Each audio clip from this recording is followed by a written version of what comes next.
What's up, guys? Coach Matt here.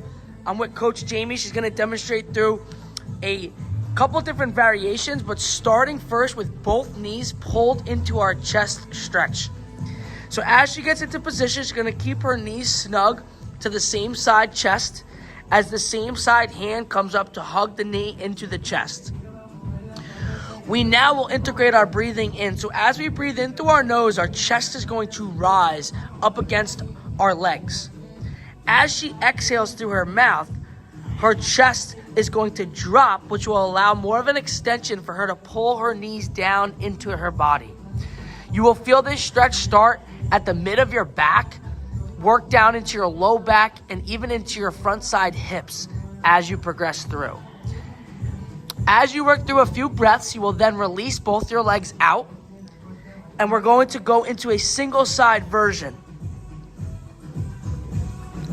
So she will now bring one knee in and pull both hands around it, keeping it first snug to the same side chest. She will work through a few times with her breaths.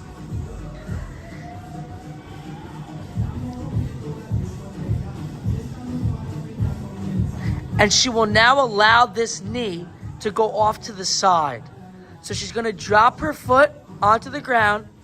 She's going to allow the knee to drop into an adductor groin connection stretch.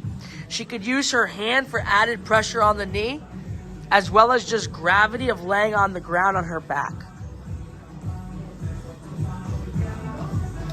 After a few breaths, we will release this and transition now to our other leg.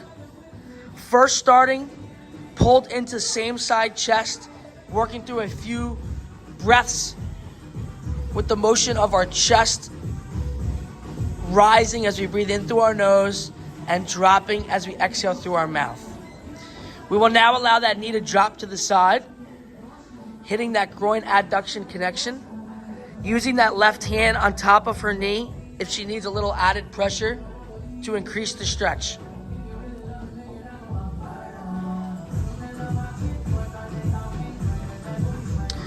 We will now finish by bringing both knees back into our starting position and then working them both out to the side at the same time for the double adduction groin stretch. So dropping the feet onto the ground and allowing the knees now to drop to our sides, and using hands if needed for added pressure as she works through her breaths in through our nose, driving that chest up big, and then a deep, slow exhale through her mouth as she allows her body to become heavy into that ground, pulled, enhancing that stretch flexibility.